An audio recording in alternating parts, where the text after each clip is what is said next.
when I was 7, my family moved to Willow Creek, a small, quiet town in Maine. My father had inherited an old Victorian home from his aunt, a beautiful yet eerie house with a charm that felt as if it held centuries of secrets within its walls. My room was on the 3rd floor, a converted attic with slanted ceilings, dusty beams, and a large, ominous closet that led to an even darker attic space above. I loved having my own tower room, as I called it, but I couldn't shake a feeling of unease every time I looked at that closet door. It seemed to breathe, as if something inside was just waiting for me to come closer. One night, after watching a scary movie with my parents, my mind was buzzing with images of monsters and shadows. I tried to laugh it off, but that night, as I lay in bed with only the dim light of the moon illuminating my room, I heard a faint sound. It came from the closet, a soft shuffling, as if something was moving, feeling its way around in the darkness. My heart raced, but I tried to convince myself it was only my imagination. Then, I heard the unmistakable sound of something scraping against the wooden floor, slow and deliberate, sending a chill through my entire body. I ran to my parents' room, begging them to check. My dad reassured me that old houses made strange noises at night, but he walked me back to my room and checked the closet just to ease my fears. He found nothing, and after I was finally able to fall asleep, I convinced myself it had been just a dream.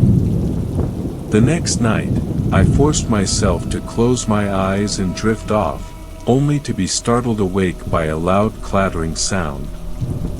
It was the sound of my Legos spilling across the floor. I turned, heart pounding, to see the closet door slightly ajar, though I was sure I had closed it. Fear rooted me to the spot, but as dawn's first light crept in, I mustered up the courage to investigate. The next morning, my mom and I inspected the closet, finding a small pile of Legos scattered across the floor, forming a strange pattern.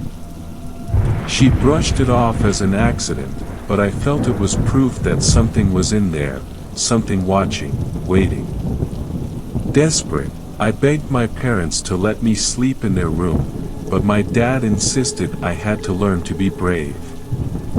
That night, I lay in bed, paralyzed with fear, my eyes glued to the closet door, heart hammering with every creak and groan the house made. Just as I was drifting off, a low creak echoed through the room as the closet door slowly swung open. Moonlight seeped through the window, casting a faint glow on the closet's darkness. And then, from within, a shadow began to emerge. At first, it was a formless shape, just dark enough to stand out against the dim closet interior. But as it moved, stepping out with slow, jerky movements, I saw it clearly, a ragged-looking child, no older than me, with a pale, dirty face and hollow, sunken eyes. He wore an old-fashioned nightshirt, torn and stained, and held a single Lego piece clutched tightly in one hand. He tilted his head, studying me with a strange curiosity, as if wondering why I was in his room. I was paralyzed, unable to scream, as he shuffled closer, his bare feet making no sound on the floor. When he was just a few feet from my bed, my voice finally broke free, and I let out a piercing scream that echoed through the house. The figure flinched, then dashed out of my room, his footsteps loud as he raced down the staircase, disappearing into the darkened house below. My dad burst into my room moments later, and I frantically described what I had seen. He didn't believe me at first, assuming it was just a nightmare, but when he saw the closet door hanging open and the scattered toys on the floor, his expression shifted. We searched the entire house together, but there was no sign of anyone. It was as if the boy had vanished into thin air. For days, I refused to go back up to my room, camping out on the couch in the living room instead. My parents were baffled, thinking it was just lingering fear from the scary movie, until one night my dad decided to stay awake and keep watch. Around midnight, he heard a faint thudding sound coming from above, the unmistakable sound of tiny footsteps, pacing back and forth in the attic. Determined to put an end to my fears, he grabbed a flashlight and climbed up to investigate. The attic was freezing, and dust swirled in the air as he stepped into the shadowed space. In a far corner, barely visible by the beam of his flashlight, he discovered something strange, a small pile of children's toys. Some of the toys were old, much older than anything I owned, their colors faded, and their edges worn. And among them was an old, yellowed photograph of a little boy with the same hollow-eyed stare I had seen that night. My dad's heart sank as he looked at the photograph, realizing the boy in the picture was wearing the same nightshirt I described. The next day, my dad did some digging and asked around the neighborhood. One neighbor, an elderly woman, shared a story that left him shaken. Years ago, a young boy had lived in the house and had mysteriously disappeared, his body never found. Some said he had been a quiet child, one who spent hours playing alone in the attic, building little worlds with his toys. As my dad listened, he felt a chill run through him. The old woman explained that the boy's disappearance had cast a shadow over the house. His parents had been devastated, searching every corner, every possible hiding spot, but there had been no trace of him, as if he had simply vanished into the walls. That night, unable to sleep, I heard the familiar sound of soft footsteps, this time echoing outside my door. A whisper, faint and trembling, drifted through the air, barely audible yet unmistakable. I strained to hear, and the words seemed to brush against my ear, desperate, pleading, "I'm still here." Over the next few nights, my dad took to locking the closet door, hoping that would bring some peace. But each morning, the door was slightly ajar, as if someone, or something, had unlocked it from the inside. Shadows would flit across the walls, and in the dead of night, I would sometimes see the faint outline of a small figure standing just beyond the door, watching, waiting. One night, my parents found me standing at the foot of the stairs, half asleep, my hand stretched out as if reaching for someone. They guided me back to bed, but I had no memory of it the next morning. As the strange occurrences grew more intense, my parents finally made the decision to leave. Within weeks, we packed up and left Willow Creek, the house behind us. To this day, I still wonder about that little boy, trapped in the house he once called home. I sometimes imagine him there, pacing the attic floors, waiting for someone to play with, someone to find him. And sometimes, in the quietest hours of the night, I hear the soft scrape of Lego pieces against the floor, and I wonder if he ever really let me go.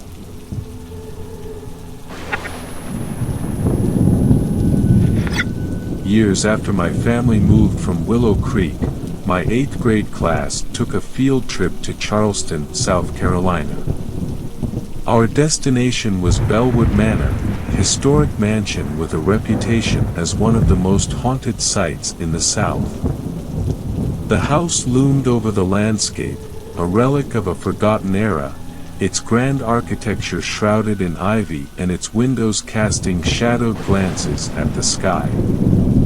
The air around Bellwood felt heavy, as if the mansion itself remembered every story whispered within its walls, every shadowed memory lurking in its corners. Our guide was an older woman with a solemn demeanor.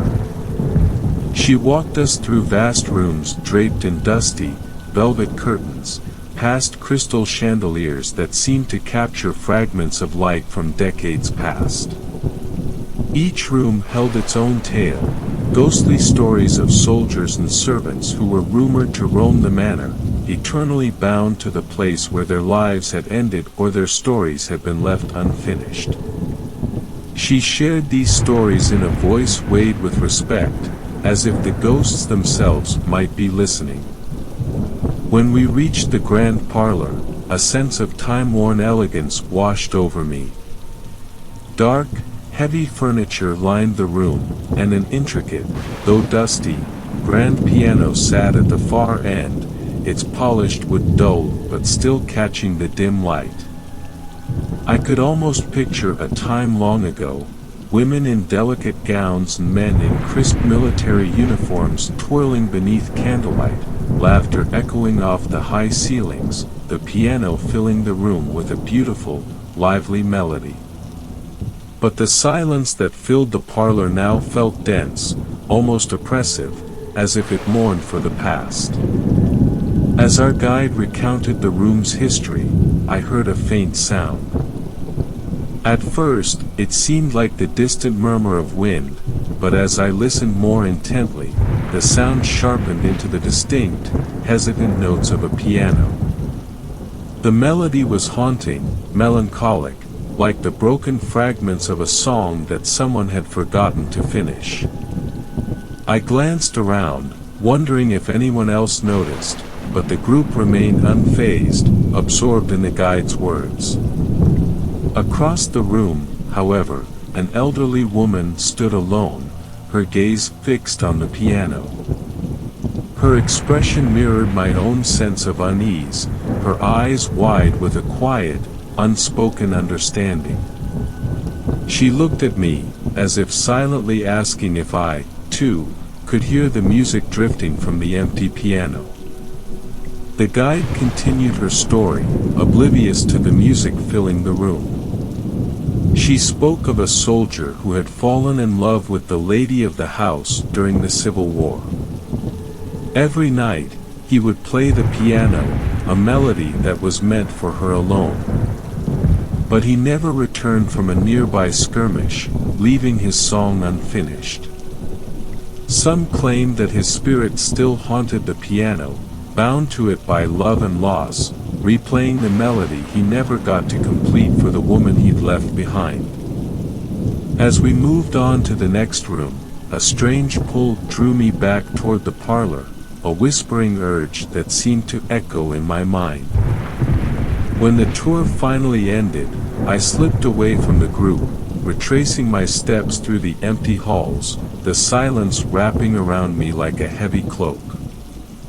The parlor seemed even darker now, the shadows stretched long, the furniture casting eerie shapes in the dim light. Just as I reached the doorway, I heard it again, a soft, mournful melody, each note trembling with sorrow.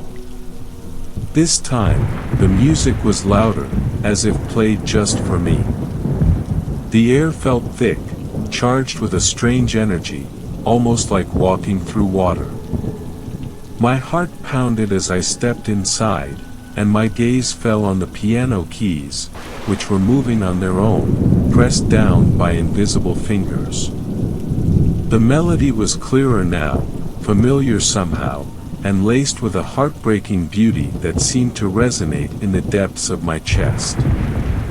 I felt a chill crawl down my spine and turned to find the woman from before standing in the doorway, her eyes fixed on the piano.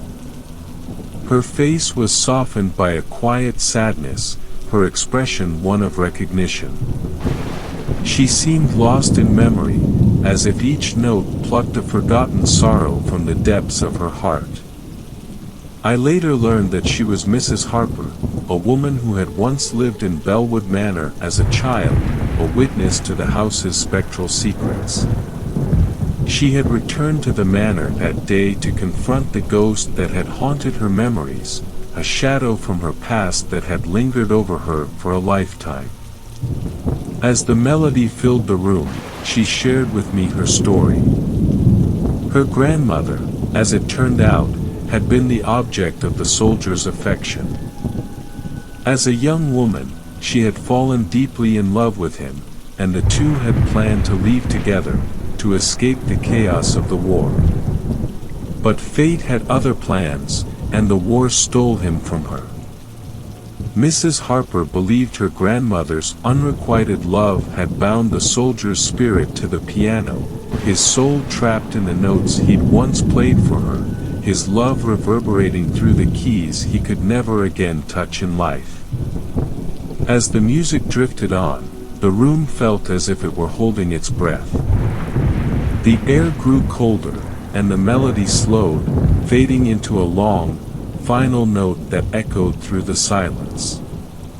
It was as if the spirit had finally let go, the last vestiges of his sorrow drifting away into the ether. Mrs. Harper stepped closer to the piano, her eyes misted with tears, her hand resting on the worn keys. For a moment, the sadness in her face lifted, replaced by a serene acceptance, a quiet farewell.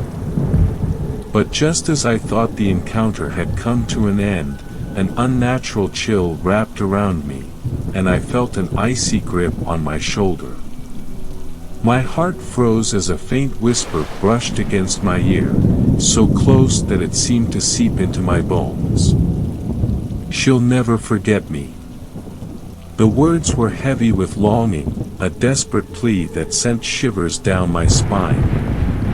Turning quickly, I found no one there, just empty air and the lingering echo of the whisper.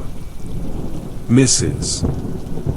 Harper's face had gone pale, her expression shifting from sadness to something closer to fear, a subtle tremor passing through her as if she, too, felt the presence. The room seemed to darken, the air pressing down on us, thick and stifling. She understood as well as I did that the spirit was not yet at peace, his longing too strong, his attachment too deep. We hurried out of the room, the faint strains of the piano following us as we left the house, the melody growing softer, fading into silence. As we walked back to the bus, I glanced over my shoulder one last time, half expecting to see the soldier's shadow lingering in the doorway, bound to the place that held his lost love. But there was only the manor, silent and still, its windows dark and watching. For years afterward, I found myself haunted by that melody, replaying in the quietest moments, a faint echo that would drift into my mind when I was alone. And sometimes, on stormy nights, I'd feel that same icy grip on my shoulder, a ghostly reminder of the soldier's longing. I wondered if he was still there at Bellwood Manor, his spirit lingering, bound to the place by a love that refused to fade, waiting for someone to remember, someone to hear his song and feel the weight of the love he could never let go. In the early 1970s, Sarah's parents, Mark and Emily, were young and adventurous, eager to explore life together. Their first date was an unconventional one, a midnight hike through Oregon's Mount Hood National Forest, a sprawling wilderness known for its rugged beauty and dense, ancient woods. Mark, an experienced climber and thrill-seeker, thought the adventure would be exhilarating, a way to share his passion for the outdoors with Emily. The forest was alive with the sounds of the night, crickets chirping, the occasional rustle of leaves, and the distant hoot of an owl. The full moon hung high in the sky, casting an eerie glow that painted the towering trees with long, distorted shadows. As they ventured deeper into the woods, the thrill began to wane, replaced by a growing unease that neither could shake. The forest seemed to press in around them, each shadow stretching longer, each sound sharper, as if something hidden was observing them. Mark, usually confident in his wilderness skills, felt an unfamiliar tension creep up his spine. He sensed Emily growing quieter, her footsteps tentative, and he tried to reassure her by picking up the pace, guiding her along the narrow trail that wound through the underbrush. Then, suddenly, Mark's foot struck something soft and yielding. He stumbled, his flashlight beam swinging down to reveal a bundle lying on the trail. It was wrapped in a tattered, dirty blanket, and the shape was unsettlingly human-like. The bundle was oddly placed, partially hidden by the shadow of a fallen tree, yet still visible enough to be noticed by anyone who might pass by. A chill ran down their spines as they both froze, staring at the strange object lying at their feet. Instinctively, Mark's gaze shifted to the darkness surrounding them, his senses on high alert, his hand tightening protectively around Emily's. Emily's eyes were wide with fear, her breathing shallow, as if she, too, sensed the danger that hung in the air. She felt a suffocating weight pressing down on her chest, an instinctive urge to turn back, to leave immediately. The forest, once alive with the sounds of nature, now felt silent, as if every creature within it had stopped to watch them, waiting. They retraced their steps, walking quickly, their pace growing faster with every snap of a twig, every rustling of leaves. The trail, which had seemed so straightforward on their way in, now felt labyrinthine, the shadows twisting and stretching, making every tree look identical, every turn disorienting. Mark kept his flashlight trained on the path ahead, his heart pounding with each step. It was as if the forest itself was urging them to leave, pushing them toward the safety of the car, where they finally burst out of the woods, their breaths ragged, their bodies trembling with adrenaline. The drive home was silent, both of them too shaken to speak, their minds racing with the memory of that eerie bundle on the trail. They tried to rationalize it away. Perhaps it was just an abandoned sleeping bag or the discarded belongings of a transient hiker. But the unsettling shape, the ominous feeling of being watched, lingered, following them back to the safety of their homes. A few days after the chilling experience in Oregon's Mount Hood National Forest, Mark and Emily were watching the evening news when a report made their hearts race. The police had captured a serial killer who had terrorized the Pacific Northwest, known for selecting remote, wooded areas to hide his victims. The killer had confessed to multiple murders in the Mount Hood region, even describing an encounter when an unsuspecting couple had stumbled upon one of his crime scenes, tripping over the body of a victim he'd left on the trail. Mark and Emily sat in stunned silence as it all sank in. The bundle they'd encountered on that moonlit trail hadn't been a discarded sleeping bag or stray belongings. It had been a victim of this killer, a terrifying brush with a murderer who had been lurking nearby. A year later, Mark and Emily married and settled close to Mount Hood, finding comfort in each other but carrying the haunting memory of that night with them. Life seemed to have returned to normal, though the eerie experience lingered in the back of their minds. One evening, Mark returned home to find Emily pale and tense, clutching an envelope that had been left in their mailbox without a return address.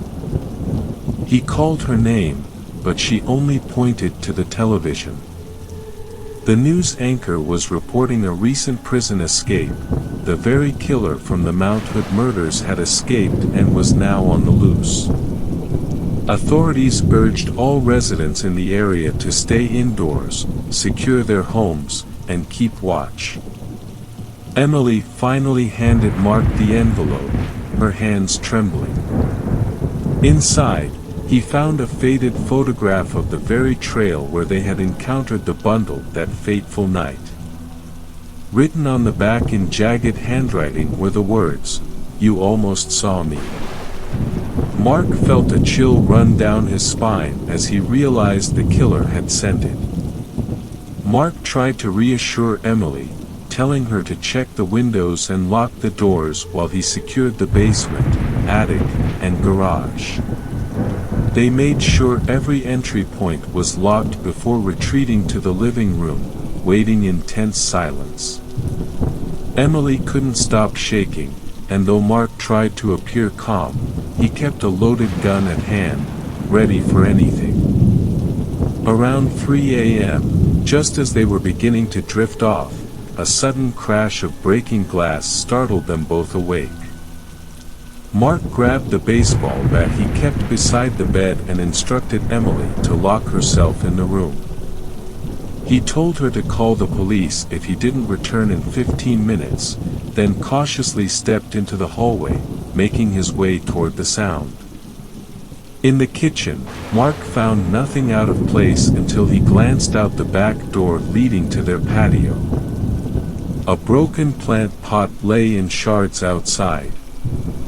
He carefully surveyed the backyard but saw no one. Relieved, he returned to the house, checking every room to ensure everything was secure. Satisfied there was no intruder, he went back to the bedroom, where Emily was anxiously waiting. Mark reassured her, speculating that a stray animal might have knocked over the pot, and they finally drifted off to sleep. At 4:27 a.m., however, they were woken again by the sound of police sirens outside. Peeking out, they saw police cars surrounding their home. Bewildered, they stepped outside, where an officer informed them that their early morning visitor had indeed been the escaped killer. He had been attempting to break into their basement when a neighbor, out for an early walk, spotted him and called the authorities. The officers had arrived just in time to arrest him. The following morning, Mark took the day off to help Emily recover from the ordeal. While they were preparing lunch together, Mark received a call from the police department. The officer informed him that the killer had confessed to his intentions from the previous night, admitting he had initially waited near the back door. The officer commended Mark for securing the house and staying inside. As he listened, a shiver ran down Mark's spine when he realized just how close they had come.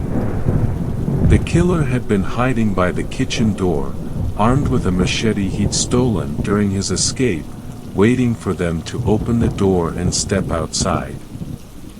Mark's relief mingled with horror as he remembered how close he had come to checking outside. Only a single wall had separated him from the man lurking in the shadows. When he returned to the kitchen, he put on a calm face, reassuring Emily, though his mind lingered on the narrow escape they'd just experienced, grateful they'd survived by the thinnest of margins.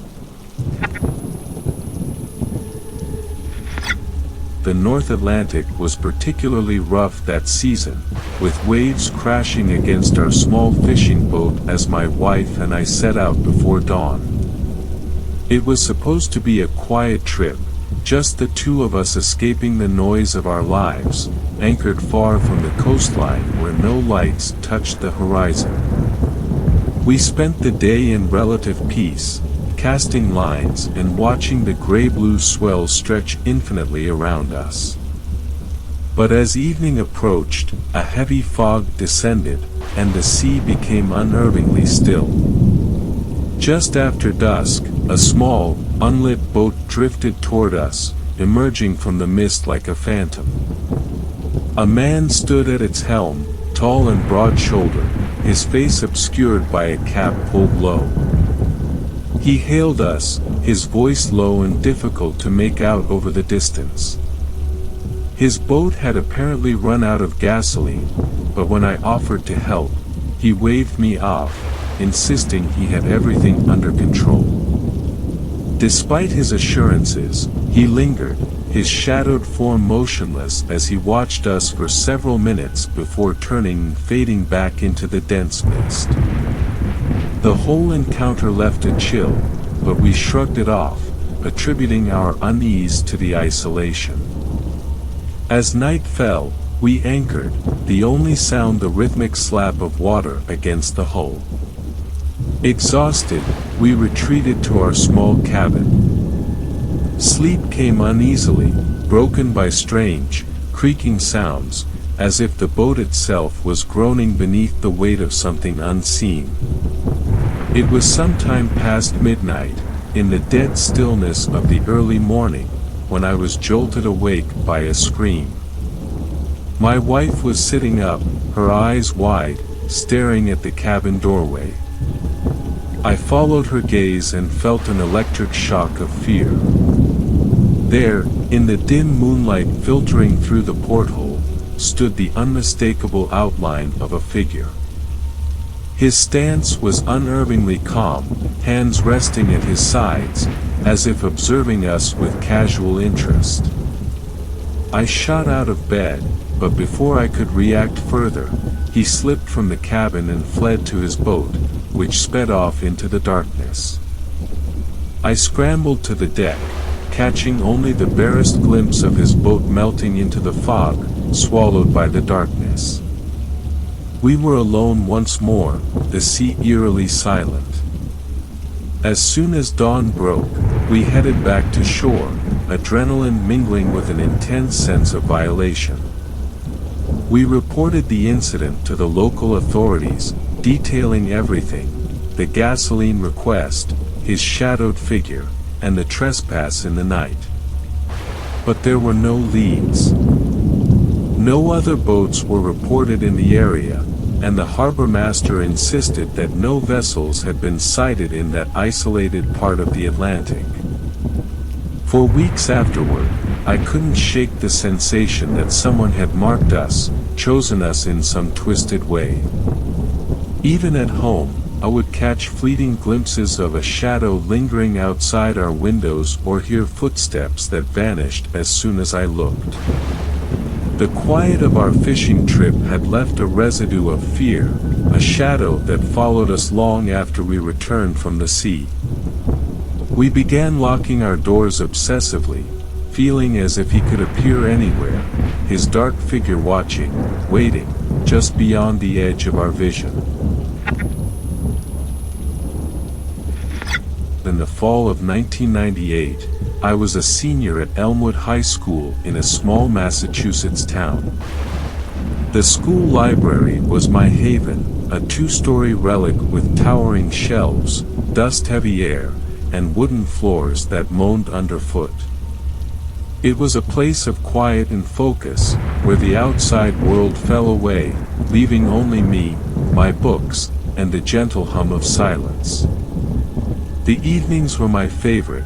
By then, the other students had gone home, and it was just me, the glow of the desk lamp, and the comforting creak of the old building settling into its shadows. One chilly October night, I sat alone in the library, lost in my study notes, when I heard it, the faint sound of pages flipping from somewhere within the rows of books. I looked up, expecting to see another student browsing, but the room was empty. The sound stopped, and I went back to my notes, chalking it up to my imagination. But then it started again, louder this time, more insistent, the rhythmic rustling of pages, as if someone were frantically searching through an ancient tome. Curiosity gave way to an eerie chill, but I found myself compelled to investigate. I rose from my seat, grabbed my flashlight, and made my way toward the back of the library, the beam slicing through the darkness. Each step seemed to echo, the old floorboards groaning beneath me. I moved slowly, straining to catch any hint of movement, but the rows were deserted, the shelves lined with undisturbed books that stared back at me, their spines cracked and faded with age. Just as I was about to give up and return to my seat, I noticed something out of place. A single book lay open on a table in the far corner, one I hadn't seen there before. The book was old, its leather binding cracked and yellowed with time. Intrigued, I approached, feeling a strange pull toward it. The pages were covered in unfamiliar symbols and strange, twisted letters that seemed to blur and shift under my gaze, as if the text was alive, resisting my attempt to understand it. A chill swept through the room, rustling the pages and filling the air with a pungent, decaying smell, like rotting flowers. The temperature dropped sharply, and I shivered, feeling an almost suffocating weight settle over me, pressing down as though 1,000 unseen eyes were watching my every move. Shadows crept along the walls, lengthening, shifting, reaching toward me. My pulse quickened as a heavy sense of dread washed over me, an instinctive alarm urging me to step back, to leave. Panicking, I turned to retreat, only to bump into someone. Startled, I looked up to see Lisa, another senior, her face as pale and frightened as mine. I didn't need to ask, she, too, had heard the relentless sound of pages flipping and had followed the strange noise into the depths of the library. We exchanged a glance, our shared fear unspoken but palpable. We needed to leave. Together, we hurried to the exit, but as we reached the door, we found it closed, locked tight. The familiar creak of the latch was absent, replaced by an ominous silence. Lisa tried the handle, pulling with all her strength, but it wouldn't budge. Our fear deepened, and we turned back toward the rows of shelves, only to see the book from the table lying on the floor directly in our path. Its pages flipped wildly, as though an invisible hand were rifling through it, the letters blurring and shifting in a dark, frenzied dance. A low whisper filled the room, barely audible, like a voice carried on the wind, speaking words in a language I couldn't understand. The whisper grew louder, its tone desperate and angry, echoing through the library, filling every corner with a presence that seemed to pulse with each beat of my heart. Shadows slid across the walls, pooling into shapes that loomed, closing in, as if whatever spirit lingered in the room wanted us to stay, to join it in whatever purgatory bound it to this place. In a desperate move, I knelt and slammed the book shut, and in an instant, the whisper ceased. The room fell silent, the air no longer oppressive. The library seemed to exhale, the heavy atmosphere lifting as if a weight had been released. Slowly, the door creaked open on its own, inviting us to leave. Without a backward glance, Lisa and I dashed out into the cool night air, the chill on my skin nothing compared to the lingering cold fear lodged deep in my chest. The next day, we went straight to the librarian, Mrs. Thompson, and told her what had happened. She listened, her face expressionless, her gaze occasionally drifting toward the back of the library. When we finished, she hesitated, seeming to weigh her words carefully. Finally, she shared a story I'd never heard before. A former librarian, known for her reclusive habits, had become obsessed with a rare book in the library's collection. She spent hours alone with it, reading late into the night. One morning, they found her body slumped over a desk, her hand resting on the book's final page. Some believed she had been searching for something within its cryptic pages, and that her spirit remained bound to the library, condemned to search for answers even after death. Mrs. Thompson admitted that others had reported strange encounters in the library over the years, cold spots, the smell of rotting flowers, and, always, the sound of pages turning. She hadn't thought much of it, chalking it up to an old building's quirks, until now. Though Lisa and I swore never to stay late in the library again, I couldn't shake the curiosity that gnawed at me. The memory of the strange symbols, the frantic whispers, haunted my thoughts. I found myself drawn to researching the woman's story, and in the dusty archives, I uncovered fragments of her life, a woman fascinated by the occult, who believed the library held a book containing forbidden knowledge. Weeks later, we stumbled upon her personal journal, tucked away in a forgotten corner of the library's storage room. The entries were unsettling, filled with frantic scrawls about unlocking the hidden truth and finding the key to release a trapped spirit. Her last entry, written in a shaky hand, read, "I am close. So close. But I fear it may not want to be freed." Since that night, I haven't dared to stay late in the library. But sometimes, as I pass by at dusk, I catch a glimpse of movement in the windows, a flicker of shadow in the corners.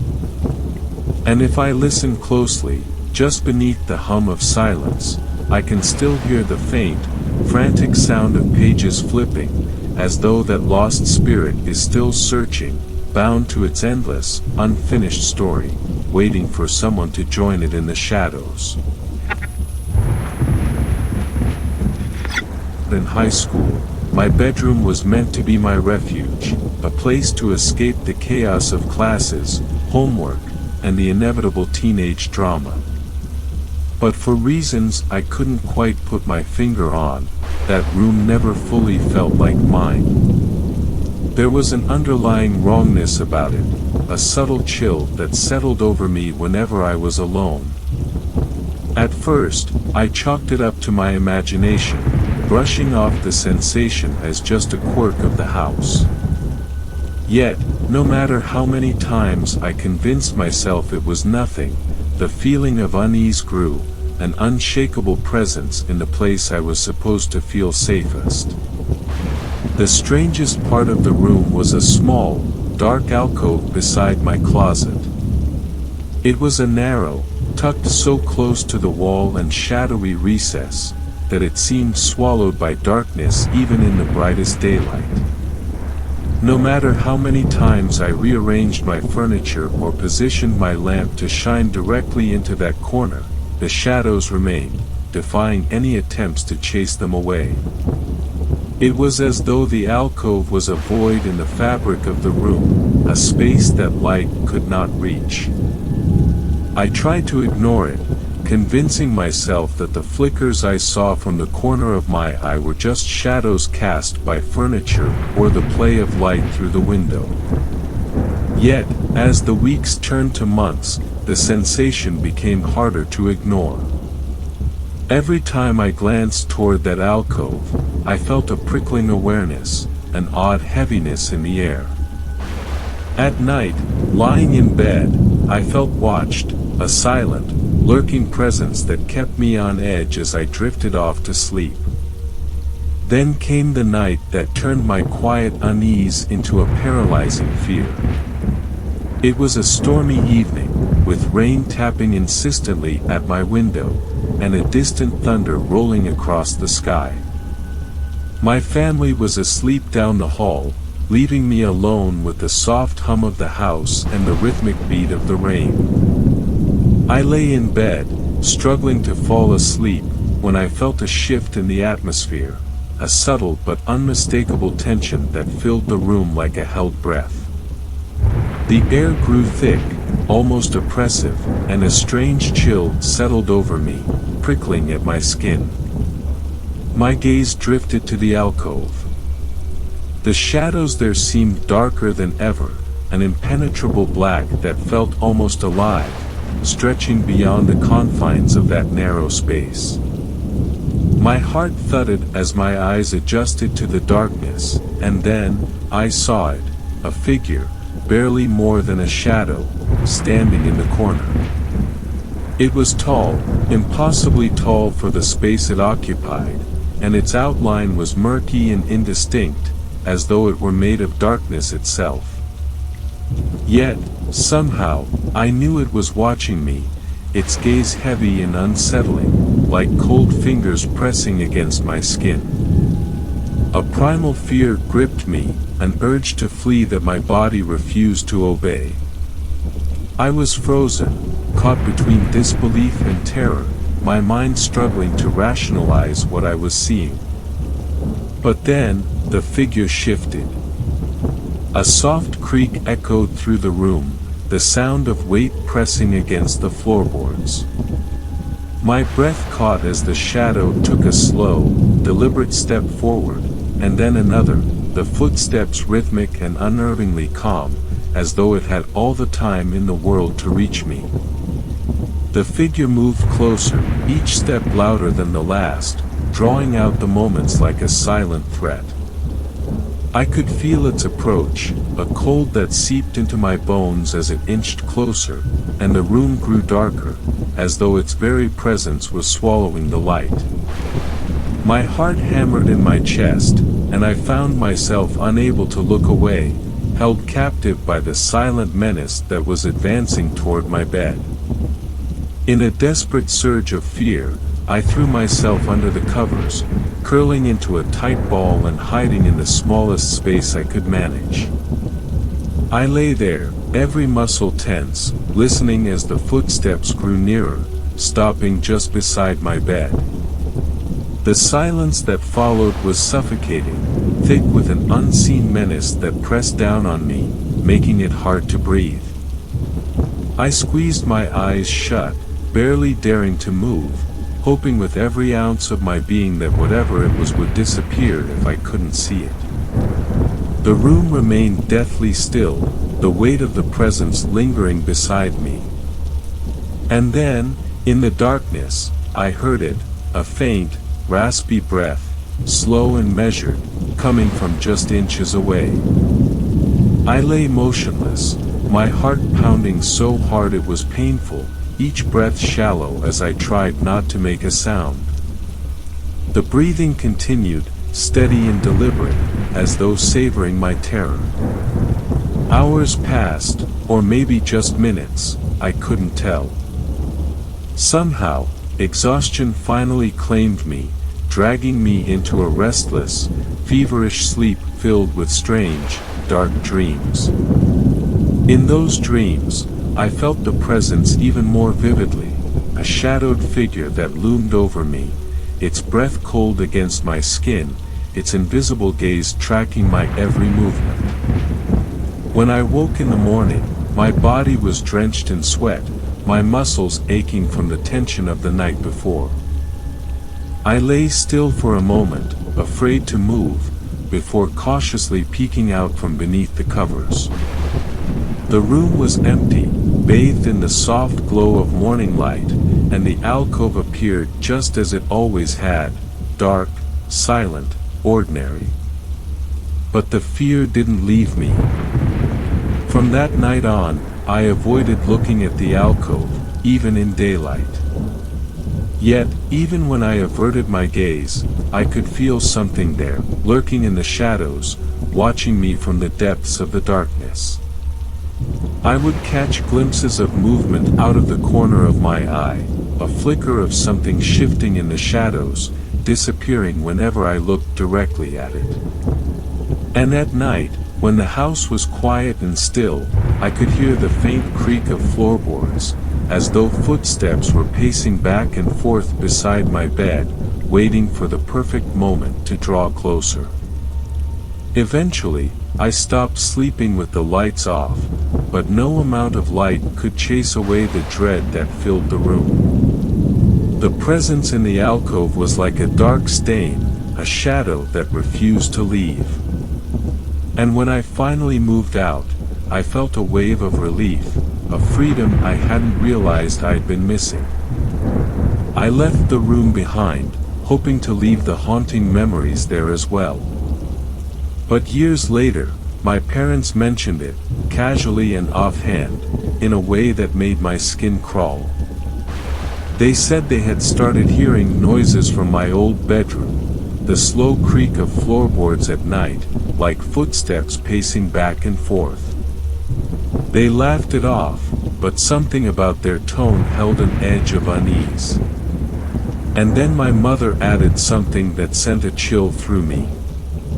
She said the alcove was still dark, even in the brightest light. On their honeymoon, Sarah's parents, Jack and Rachel, checked into a historic hotel on the edge of New Orleans. It was an impressive but eerie building, with dark wood paneling, dim lighting, and an unsettling stillness that filled every hallway. As they walked to their room on the 4th floor, they noticed a strong smell of fresh paint, so intense it made them wince. Turning a corner, they spotted a painter working at the far end of the hall. He wore faded overalls and kept his head low, his brush moving in slow, hypnotic strokes across the wall. The sight felt strangely out of place, and they exchanged an uneasy glance but continued on. Inside their room, the smell was almost unbearable, thick and stifling, filling every corner as though the walls were saturated with it. Jack decided to call the front desk, explaining the overpowering odor and asking if anything could be done. The clerk hesitated before offering them a new room on a different floor, mentioning that renovations weren't actually scheduled for that day but promising they'd address the issue. Relieved, Jack and Rachel moved down to the 2nd floor, where the air was mercifully clear. They settled in, hoping to shake off the strange feeling that had lingered since their arrival. But later that night, just as they were beginning to relax, a faint smell of paint began to creep into the room once again. The familiar, suffocating scent filled the air, even though they were now 2 floors below where the renovations had supposedly been happening. Around midnight, as they lay awake, they heard the unmistakable sound of soft footsteps in the hallway. They weren't hurried, but slow and steady, each step deliberate, as if someone were pacing the length of the hall. The footsteps grew louder, stopping outside their door. Then came a faint, rhythmic scraping sound, like a brush dragging along the doorframe. Jack rose quietly and looked through the peephole.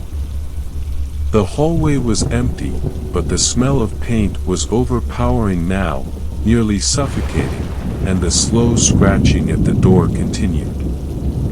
A chill ran down his spine as he backed away, trying to dismiss it as some late-night maintenance or perhaps a guest lost on the wrong floor. But deep down, he felt something was terribly wrong. The next morning, as they made their way to breakfast, they overheard snippets of conversation between other guests and staff members. An older couple mentioned strange noises in the night, another complained about an unsettling smell near their room, and someone whispered about a painter who had died tragically in the hotel years ago. As they pieced together the fragments, Jack and Rachel learned the story of a painter who had been working on renovations in the hotel decades ago. One night, while painting near the elevator on the 4th floor, he somehow lost his footing and fell backward into the open shaft, plummeting to his death. Guests claimed his spirit was trapped in the hotel, endlessly painting walls, bound to his final task. Several guests had reportedly seen a figure in paint-stained overalls late at night, only to find no trace of him come morning. Disturbed but skeptical, Jack and Rachel tried to dismiss the rumors as local folklore. But that evening, as they returned to their room, they noticed faint streaks of fresh paint along the walls outside their door, seemingly leading back toward the elevator. The smell of paint was suffocatingly strong again, and the hall felt oppressively silent, as though the very walls were holding their breath. Later that night, as they tried to sleep, the footsteps returned, slow and deliberate, moving back and forth outside their room. Then came the scratching sound, this time accompanied by a soft, wet dripping noise, as though paint were splattering onto the floor outside. Jack peered through the peephole once more, and this time, his blood ran cold. Standing in the hallway was the painter, his face turned directly toward the door.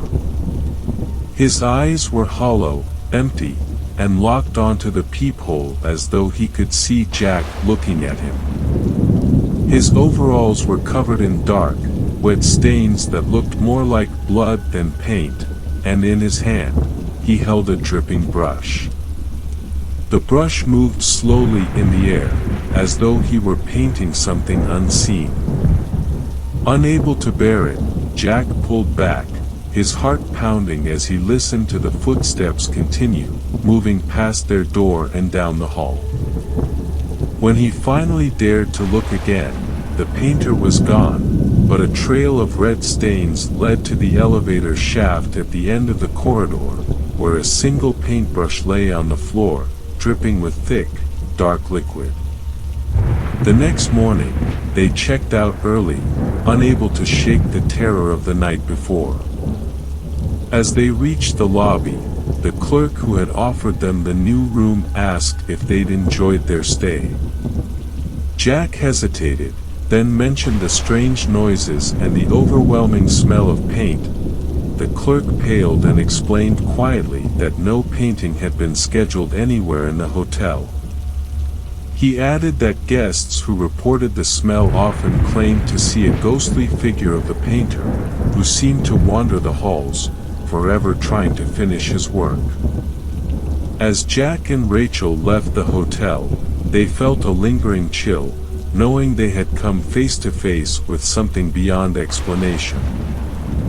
For years, the memory haunted them, the smell of paint bringing back flashes of that dark hallway and the hollow, unblinking stare of the ghostly painter, trapped in an endless task, waiting for the next unwitting guest to notice him and his unending, spectral labor.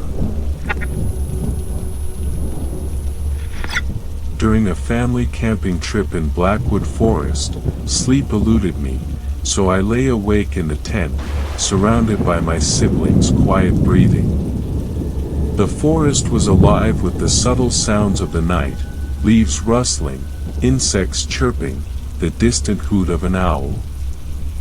The darkness seemed to press in closer, and every creak of a branch or shift of the breeze seemed amplified. Then, through the silence, came a noise that made my skin crawl, the slow, deliberate pull of a zipper being opened. I held my breath, my body frozen as I peered through a narrow slit in my sleeping bag. The shadow of a figure crouched at the entrance, and the tent flap opened just enough for me to catch a glimpse of a face. Unkempt hair and piercing, unblinking eyes stared into the tent, studying each of us. The stranger's eyes moved with unsettling intensity, their gaze sweeping across our sleeping forms. A chill washed over me as I realized the figure wasn't one of my parents. The person was just watching. Eventually, the shadowy form backed away, the flap closing, and the faint sound of retreating footsteps disappeared into the darkness. I lay awake, barely daring to breathe, waiting for the dawn. When morning finally arrived, I stepped out of the tent, struggling to shake the night's eerie memory. Yet, in the daylight, it felt easier to dismiss the fear, to explain it away. My parents weren't entirely convinced when I told them, brushing it off as a bad dream or a wandering camper, though the doubt lingered in my mind. Later that day, I roamed the woods with my brother, eager to let the sunlight and fresh air wash away my lingering dread. As we followed a narrow trail through the dense forest, we stumbled upon something that made my heart pound, a small, hidden campsite not far from where we'd slept. The area was cluttered with scattered belongings, a battered backpack, bits of clothing, and a rough circle of Polaroid photos arranged near the edge of the site. Curiosity and fear warred within me as I picked up one of the photographs. The image was of our tent, taken from a distance, showing our family around the fire from the previous evening. My hands shook as I sifted through the other photos. Each one showed our campsite, the shots growing closer and closer. One, in particular, sent an icy wave of terror through me. It was taken in the dead of night, from right outside our tent, capturing my siblings and me as we lay in our sleeping bags. It was the exact moment I had sensed someone peering in. The photos slipped from my fingers as dread settled over me, cold and insidious. My brother, equally shaken, tugged at my arm, pulling me away from the makeshift campsite and back to our own. The unsettling details of the hidden camp and the photos added weight to my suspicions, and we hurriedly told our parents what we had found. Realizing the severity of the situation, we packed up quickly.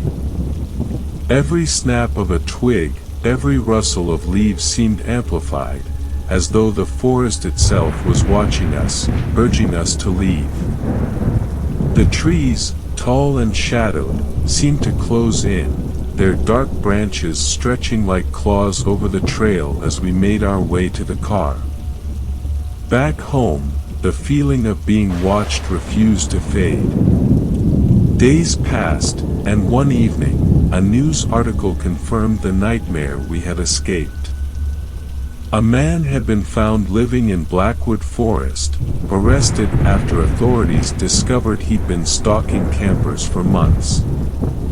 He carried an array of Polaroid photos, each one showing unsuspecting campers from terrifyingly close angles. Among the photos were images of families just like ours, moments frozen in time from their own camping trips, their eyes shut, blissfully unaware of the silent presence just beyond their tents. The article left no doubt that the man was the stranger who had peered into our tent that night, lingering close by with his camera. The memory remains vivid, the knowledge of how close he had been, hiding among the trees, watching from the shadows. Even now, whenever I think of camping or hear the rustle of leaves at night, I am transported back to that night in Blackwood Forest, a place where darkness truly conceals its secrets.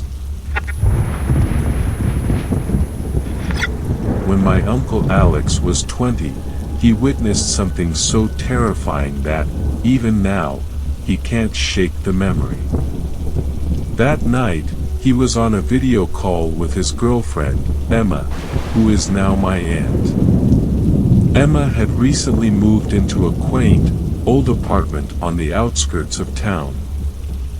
She loved the charm of the place, but she'd sometimes mentioned strange noises at night, creaks, faint shuffling, and, on more than one occasion, the distinct sound of footsteps echoing down the hallway.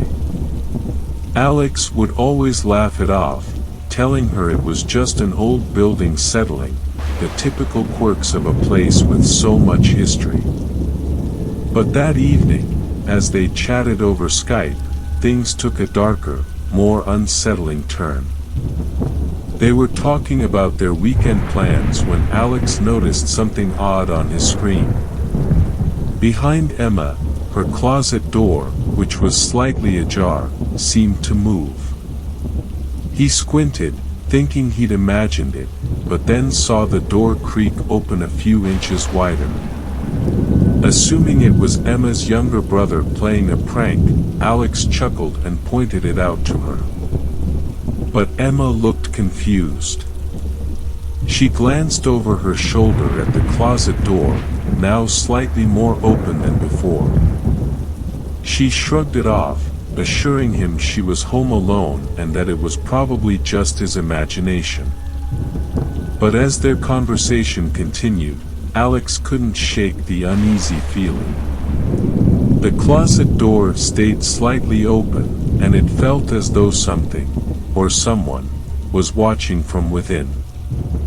Half an hour later, they were deep in conversation when Alex saw it again. This time, the closet door swung open fully. Alex's heart stopped.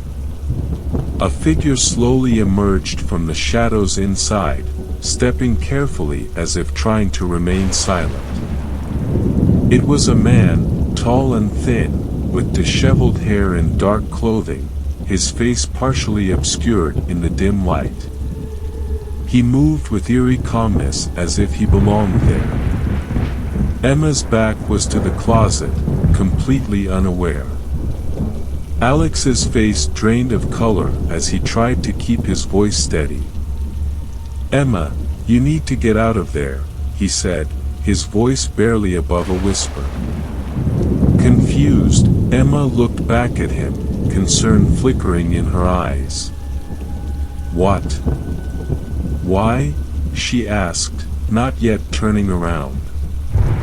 But before he could say anything else, she caught a glimpse of movement behind her in the reflection of the screen. She froze, her body stiffening as she realized there was someone else in her apartment, emerging slowly from her closet. Panic surged through her, and she let out a small gasp as she turned to face the intruder. The man stared back at her, his face expressionless, his eyes dark and unblinking. He was close, too close, and the look in his eyes was cold, calculating, like he was sizing her up. Emma's blood ran cold as they locked eyes, neither of them moving. Alex yelled into the screen, his voice breaking the tense silence. "Emma! Lock yourself in the bathroom. Call the police." He watched helplessly as Emma stumbled backward, her hands shaking as she clutched her phone. She darted out of the room, slamming the bathroom door behind her, her breath coming in short, panicked gasps. Alex rushed out of the house and ran to Emma's apartment. He stayed on the call and desperately tried to comfort her while she dialed 911. Minutes passed like hours as they waited in terror. The entire time, Emma could hear footsteps outside the bathroom door, soft, faint but deliberate, as though the intruder were pacing, waiting. She held her breath, her ear pressed to the door, praying he wouldn't try to get in. Finally, the police arrived, but by the time they burst through the front door, the apartment was eerily silent. They found Emma still huddled in the bathroom, visibly shaken, clutching her phone like a lifeline. She kept asking the officers if they'd seen him, if he'd left any trace, but there was no sign of the intruder. It was as if he had simply vanished.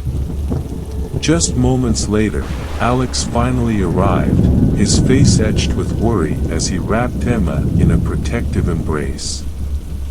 He tried to comfort her, but she remained visibly shaken, barely able to process what had just happened. Her voice was a hushed whisper as she described seeing the man's face up close, feeling his presence as he looked straight into her eyes, a cold, invasive stare that still lingered in her mind. And yet, he had vanished as if he'd never been there, leaving behind only the chilling memory of his gaze. The police, concerned for her safety, suggested that Emma stay with relatives for the night.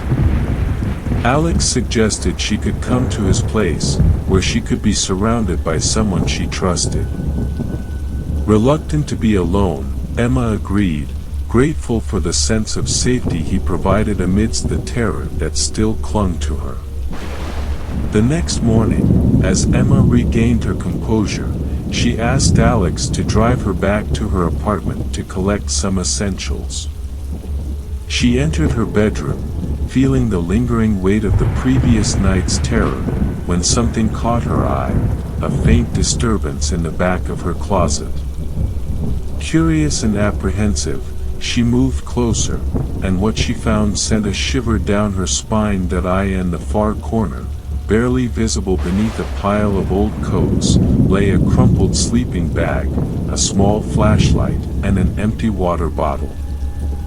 Scattered nearby were candy wrappers and, most disturbing of all, a dirty, worn notebook. She picked it up with trembling hands and flipped through the pages, her breath hitching as she scanned the erratic, obsessive notes, strange sketches, and unsettling messages scrawled across the pages. Her heart pounded as the horrifying reality set in. The intruder hadn't simply broken into her apartment. He had been living in her closet, silently observing her every move, day after day, hidden just beyond her reach. The weight of that revelation pressed down on her, each page of the notebook a chilling reminder of the invisible presence that had lurked so close, unnoticed, waiting in the shadows. One stormy night, alone in my small cabin deep in the woods near Willow Creek, I stayed up late watching an old horror movie, the thunder outside adding an eerie backdrop to the film. The wind howled, rain lashed against the windows, and lightning occasionally illuminated the trees swaying violently outside. The clock struck 2 a.m., and the movie was nearly over when a sudden, sharp sound interrupted the storm's roar, a distinct thunk against my window. At first, I assumed it was just a branch thrown by the wind. But the noise repeated, sharper this time, like something hard striking the glass. It wasn't the sound of rain, it was deliberate. Thunk, thunk. A chill crawled up my spine as I realized someone, or something, was throwing rocks at my window. Ignoring it seemed best, so I turned up the volume and tried to focus on the movie, convincing myself it was just a trick of the storm. But then I heard it again, louder and closer, as if someone were standing right outside. I held my breath, listening as the rock hit the glass, harder this time, followed by a slow, deliberate tapping, almost like they were drawing me out. Unease turned to dread. I cautiously approached the window, peeking through the curtain just enough to catch a glimpse. Lightning flashed, illuminating the dark outline of a figure standing in the shadows, just beyond the glass. My heart pounded as I saw them holding a handful of rocks, ready to throw another. As the rain pelted down, I stood frozen, hoping the storm would mask my presence, but then I saw it. The shadow moved closer, and through the dim glow from the outside light, I could see a face pressed against the top pane of the door. The face was pale and angular, with eyes that seemed unnaturally wide, staring straight at me through the darkness. Panic seized me. I stumbled back, grabbed a kitchen knife and my phone, and dialed the police with trembling hands. I yelled out, "I've called the police. They're on their way," hoping to scare the intruder off. But the face stayed there, watching me with a detached calm, unbothered by the storm or my threat. The minutes dragged on, and my heart pounded louder than the thunder. Then, without warning, the figure backed away, and I heard the faint sound of an engine starting up. I ran to the window and saw a battered old truck parked just beyond the tree line, its headlights flickering on through the rain. The truck reversed slowly, its tires crunching over gravel as it disappeared down the winding path leading back to the main road. Only when it was out of sight did I finally exhale, relief and fear colliding in a strange rush. The police arrived minutes later, their blue and red lights flashing against the trees, but it was too late. I described the figure in the truck as best I could, but the rain had obscured most of the details. They searched the property, but any trace of the intruder had been washed away by the storm. Days passed, and though I tried to forget, the memory of that face, pressed against the glass, haunted me. The police couldn't find any leads, and I was left with the unsettling feeling that whoever it was would be back. One evening, about a week later, I found a note pinned to my front door. The paper was damp and crumpled, and in smeared, erratic handwriting, it read, "I know you're alone." My blood ran cold as I scanned the tree line, half expecting to see that truck lurking in the shadows, waiting. But the woods were silent, the storm long gone, leaving only the oppressive quiet and the memory of those eyes, watching from the darkness, as if waiting for just the right moment to return.